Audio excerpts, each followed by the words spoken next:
want to talk to you about stage acting. Now, Miss Emily is one of my friends, and she's told me that a lot of you like to perform. Do you like to perform? Raise your hand. You do? Well, we're going to talk about acting, but not really acting for TV, but more for the stage, which is something that I've done for a long time. I did my first play when I was 12 years old in 7th grade, and I was such a shy little girl. Like, my parents thought there's no way she's going to be able to get there and sing and dance and act. But I don't know, I just really liked it, and I kind of got hooked after that. And since then, I've done 15 plays, and been all sorts of characters like, let's see, I was a snob, a queen, a goddess, a fairy, a nun, a sick doctor, all sorts of things. Because when you're acting, you can kind of take on any sort of character that you want to be. Well, you see, acting is a really fun and unique art form that any of you, and I'm sure most of you already, kind of practice and enjoy. Even when you're just hanging out with your friends and playing house, if you take on a character, you're acting. Or if you're pretending to be a Power Ranger, or I don't know, what do you guys like to be, Batman? You're acting.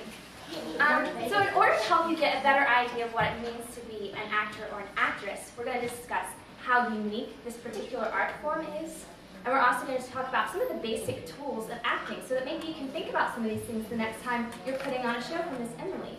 And then lastly, we're just going to talk about what it's like to be in a play, how you go about coming up with your character. Acting is unique because it only exists in the present. Now when you're watching TV, that's already been taped, and if you watch the same show over and over again, it's never going to be different. It's the same if you're listening to a CD. If you listen to a song over and over again, it never changes.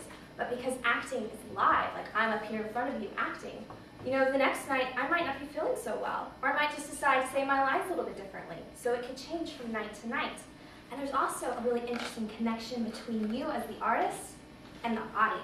Like right now, I'm looking around at your faces and I can see your reactions. It's the same when somebody's up on stage. You know, they hear it if you guys are laughing. If everybody's laughing and clapping and excited, that's going to make the actor or the actress really excited too, and they're going to do a better job. But if everybody's just sitting there, just kind of looking at them, that's going to be kind of discouraging, and you're going to be a little bit different when you're acting in front of those people. Another thing that's really interesting about acting as an art is that you don't need anything. You just need yourself. You know, if you're playing an instrument, if you're making music, you might need a guitar. I mean, of course, that's different for singing generally. But if you're an artist, like a visual artist, you need paintbrushes or clay. But with acting, you yourself, you're the instrument. It's all about your face and your body and how you use it. You don't even need sets and props, and that's why you all could act if you wanted to. You could just go up to Miss Emily and put on a show for her. Because you don't need anything extra, you just need yourself. You do all the time? You do? Well, I've had some of you act for her, which is really cool. So now that we've established how unique this art form can be, well, let's talk a little bit about what you might need to think about if you're acting. You have certain tools, which is your body, and first of all, your facial expressions. That can say a lot about getting an emotion across or a character. By smiling, you look happy, and by frowning, you look sad. But it's not just about your face, it's also about your body. You know, if somebody's has their center of gravity, if they're up really high, it could be that they're, you know, very regal and very smooth, or it could be that they're just really nervous, and so they're like this. Or if they're slumping down, it could be that they're really just kind of sad. You know? You can't be sad like this, you have to be kind of down low to be sad. So you have to think about the way that your body moves and your posture. And then also, you know, just how fast you move in general. You know, if you're really nervous, you might move really fast. If you're really sad, you might move kind of slow, like this. Exactly, just like that. So that's something that you have to think about. But also besides your face and your body, you also have your voice. So you have to get across your emotion that way and the meaning of your lines that way. You might use an accent if you're taking on a different character from a different country. You all work this. Or you might talk really high if you're like a little scared person, or really low, depending on your character. But then also the pace that you're talking. If you talk really fast, you might be really nervous. But if you're talking really slow, you might just be kind of tired. You'll have to think about all these different things, the way that you talk. But then you also have to think when you're reading your lines or saying things, which words you're going to emphasize. You could say, the cat is on the mat. The cat is on the mat. The cat is on the mat. The cat is on the mat. See, I emphasize a different word with each one. And so you get across a different meaning depending on how you say it and which words you draw out. So one way that you can kind of get used to knowing what you need to do to make a character is watching people. You need to be a good people watcher. See, he looks a little bored, so he's going like this. So maybe the next time that you're acting and trying to be bored, you can just kind of go like this. So it's really good to watch people so that you can learn how to portray a character, which is what acting is all about. So now that we have a better idea of some of those tools about how to create a character, I want to tell you a little bit what it's like when you're in a play. Generally, you have to audition, which is really scary.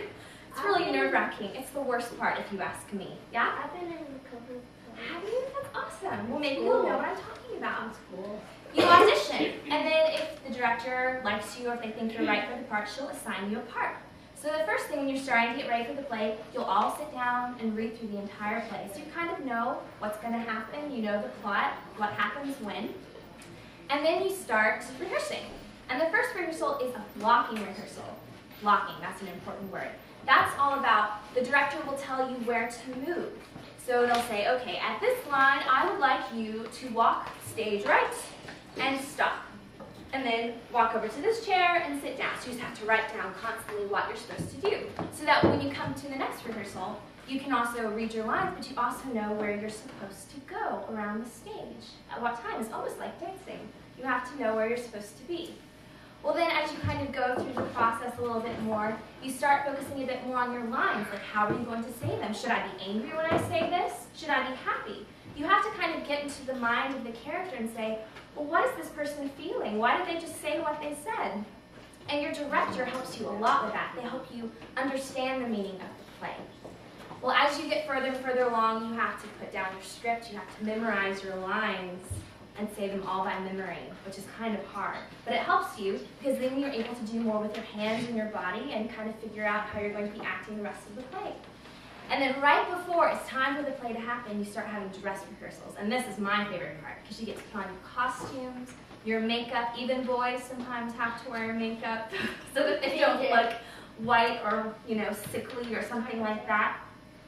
And you get to work with the lights. They'll turn on the lights and all the different sound cues, like if a door's supposed to slam, you get to hear that while you're practicing. It's pretty much like you're doing the entire play, but without an audience. And your director will just sit there taking notes, and then afterwards you sit down and she'll tell you everything that you need to change. And you have to write it down so that you'll be ready for when it's time to perform. And then you perform, and you're on your own. You get to enjoy the audience, and they react to you, and it's a lot of fun. What? Sometimes they give me like papers that say what part you're going to. Yeah, and they get programs with who's playing what part and all of that. It's really fun. I hope all of you will get the chance sometime to maybe be in a play at school, or if you aren't able to, you can just grab a grown-up and perform for her. It's a lot of fun. So now that we've talked about the uniqueness of acting and what tools you need and how to really produce a character for a play, I hope you have kind of a better idea of what acting is all about.